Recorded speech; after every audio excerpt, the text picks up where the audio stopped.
বয়স ১১৭ বছর, জরাজীর্ণ শরীর, চোখে মুখে বয়সের ছাপ স্পষ্ট।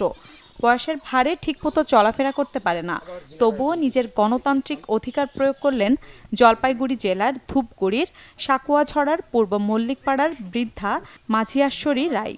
মায়ের সাথে ভোট দিলেন বড় ছেলে ৯৬ বছর বয়সী কালীকান্ত রায়। ভীষণ নিয়ে এলো ফুলঝুরি মেগা অফার সিজন 6। এই অফারে ফ্রিজ কিনলেই পাচ্ছেন নিশ্চিত ১২ সেটের আকর্ষণীয় গিফট বক্স একদম ফ্রি। নির্বাচন কমিশন প্রদত্ত ভোটার কার্ড অনুযায়ী যদিও বয়সের দিক থেকে মা এবং ছেলে সমবয়সী।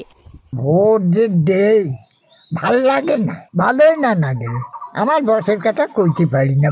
আমরা ৫ ভাইয়ের ১ ভাই মারা গেছে, আর ৪ ভাই আছি। আমি পঞ্চায়েত ভোট তো স্কুলে দিলাম, স্কুলে দেওয়া হয়েছে হাঁটি যাওয়ায়। এই ভোটটা তো বাড়িতে নিল।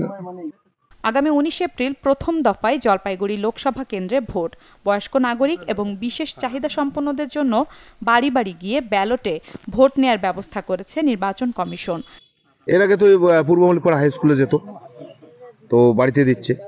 তো বেশ, এখন তো বয়স হয়েছে, যাইতে হবে না, কিন্তু ঠাকুমা বলছে স্কুলে গেলে ভালো হতো, সবার সাথে দেখা হতো, ভোট দিতাম, এইরকম বলছিল। না, এটা তো নিয়ম, বয়স্ক লোকদের বাড়িতে দিতে হবে, তাই বাড়িতেই দাও। এখন চোখে টোকে দেখতে পারেন?